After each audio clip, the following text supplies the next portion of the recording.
ఇది touch screen, నీకు English Chinese ఉంటుంది, ఇంగ్లీష్ ఆప్షన్. నీకు ఇది వచ్చేపాటికి ఇది ప్రోడక్ట్ అంటే ఎన్ని ఒక ఫస్ట్ అప్ టు 300 ఉంటాయి అన్న దీంట్లో ఫీడింగ్. అంటే ఒక ఫ్రేమ్ ఇప్పుడు ఒక 1 ఇంచ్ ఫీడ్ చేసుకోవాలంటే ఒకటో నెంబర్ ఫీడ్ చేసుకున్నాం అనుకో, అది ఒకటిలోనే ఉంటుంది. సెకండ్ దాంట్లో సెకండ్ ఓపెన్ చేసి ఫీడ్ చేసుకుని సెకండ్లో నీకు వేరే నెంబర్ ఫీడ్ చేసుకొని పెట్టుకోవాలి. అలాగా నీకు అప్ టు 299 వరకు నువ్వు ఫీడ్ చేసుకోవచ్చు.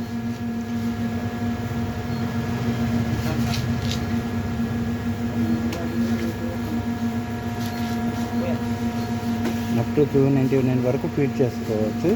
నెక్స్ట్ నేను ఆల్రెడీ ఇప్పుడు ఒకటిలో ఫీడ్ చేశాను, ఈ ఫ్రేమ్కి సంబంధించి ఒకటిలో ఫీడ్ చేశాను.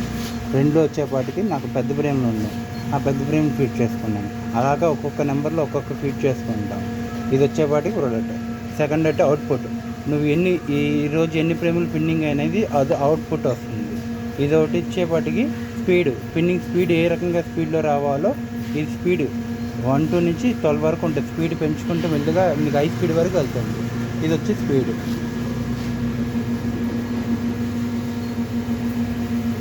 ఇప్పుడు ఒకటిలోకి వచ్చాను. ఇది వచ్చి ప్రెస్ చేస్తే ఓన్లీ నీళ్ళు వస్తుంది. ఇది హోమ్ అంటే ఇప్పుడు హోమ్ అంటే నీకు ఎక్కడ ఫస్ట్ పొజిషన్ ఉందో ఫస్ట్ పొజిషన్కి వెళ్తుంది హోమ్ నొక్కితే. ఇది వచ్చేపాటి మూవింగ్. ఇప్పుడు ఇది పొజిషన్ మార్చాలనుకో, ఇప్పుడు ఉంది కదా, ఇది ఓపెన్ చేసి నువ్వు డ్రాగ్ చేస్తే 32 ఉంది, ఎంటర్ చేస్తే 32 చేంజ్ అయిపోతుంది. అలా మళ్ళీ వెనక్కి వచ్చిన తర్వాత ఓకే చేసి బ్యాక్ వచ్చి ఈ పొజిషన్కి వచ్చి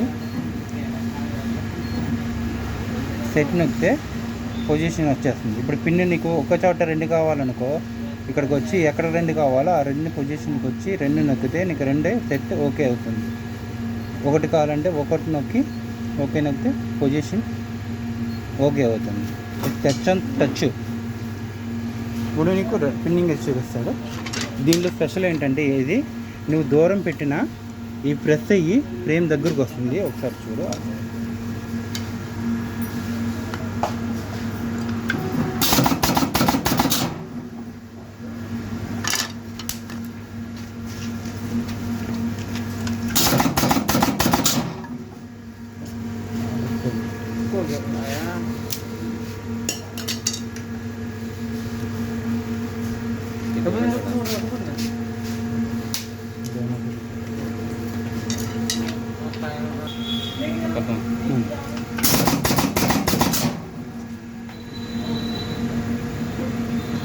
దీనిలో ఏంటంటే ఇది ప్రెస్ చేయగానే ఈ దగ్గరికి చేస్తుంది ఫ్రేమ్. నువ్వు దూరం పెట్టినా దగ్గర చేసి పర్ఫెక్ట్గా నీకు పిన్నింగ్ అవుతుంది.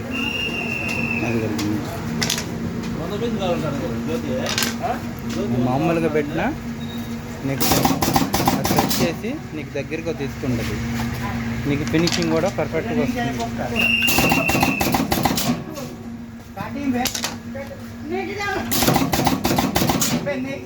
చూసావా, ఇప్పుడు ఇది పెరిగింది. ఏంటంటే నువ్వు పిన్నింగ్ వేసే కొద్దీ ఒక్కోసారి వేస్తున్నప్పుడు నువ్వు ఎన్ని అవుట్పుట్ ఇచ్చో తెలుస్తుంది.